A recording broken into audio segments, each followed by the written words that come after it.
Menjelang pemilihan umum 2024, sejumlah partai mulai berbenah dan bersiap untuk pesta demokrasi.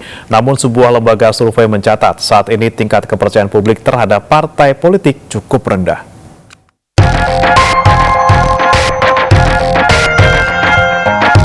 Partai politik mulai bersiap diri menjelang pemilihan umum 2024 mendatang. Tak hanya partai lama seperti PDI Perjuangan, Gerindra, Golkar maupun Demokrat. Namun sejumlah partai baru pun mulai bersiap debutnya dalam pesta demokrasi Indonesia. Hadirnya partai baru ini akan mewarnai pertarungan dalam memperebutkan kursi panas pada pemilu 2024 mendatang. Partai pendatang baru seperti Partai Umat, Partai Pelita, Partai Gelora, Partai PKN, Partai Prima, Partai Rakyat, serta Partai Kedaulatan Rakyat yang baru-baru ini berkongres di Bogor, Jawa Barat. Partai Kedaulatan Rakyat yang berbasis di Jawa Tengah dan Jawa Timur ini menargetkan dapat bersaing pada pemilu 2024 mendatang. Kemudian ya kita belum ada wacana ke siapa dan siapa. Intinya kita fokus dulu di dalam lolos pemilu dan pemenangan pemilu. Meski sebagai partai pendatang baru, namun PKR optimis mampu berlaga dan bersaing dengan partai-partai lain.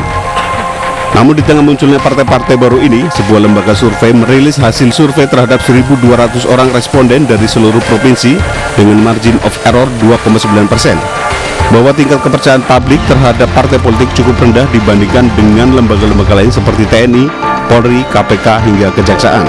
Hal ini karena ekspektasi publik terhadap elit politik yang cukup tinggi.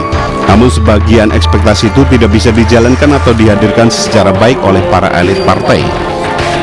Lembaga survei Indikator Politik Indonesia menilai hal tersebut dinilai kurang baik karena partai politik, DPR, DPD, serta MPR merupakan institusi yang krusial dalam sistem demokrasi.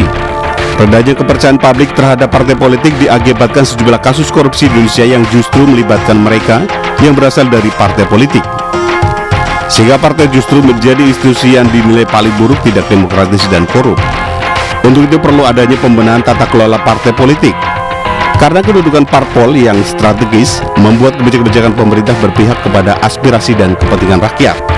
Strategi nasional pencegahan korupsi mendorong penguatan partai politik dalam pencegahan korupsi, termasuk di dalamnya penambahan dana bantuan untuk parpol. Bantuan dana parpol diperlukan agar tercipta kesetaraan dalam pemilihan, memperkuat otonomi politisi, mencegah terjadinya korupsi, serta tercipta transparansi keuangan partai politik. Usulan ini dianggap sejumlah pihak ide yang mampu membersihkan parpol dari praktik-praktik korupsi. Problem yang terjadi pada partai politik adalah problem bersama yang harus dicari solusinya secara bersama-sama. Nah, oleh karena itu mungkin beberapa ide yang pernah dilontarkan, misalnya tentang bagaimana pembiayaan negara diperkuat ya untuk memberikan penguatan terhadap pengelolaan keuangan kepartaian, itu menjadi beberapa solusi yang bisa dilakukan. Tetapi yang tidak kalah penting tentunya reformasi internal di kalangan partai politik. Tidak bisa dipungkiri partai politik adalah sosok guru dalam demokrasi Indonesia. Karena bagaimanapun partai politik adalah tempat masyarakat di segala penjuru negeri menitipkan aspirasi politiknya. Tim Liputan E-News memberitakan.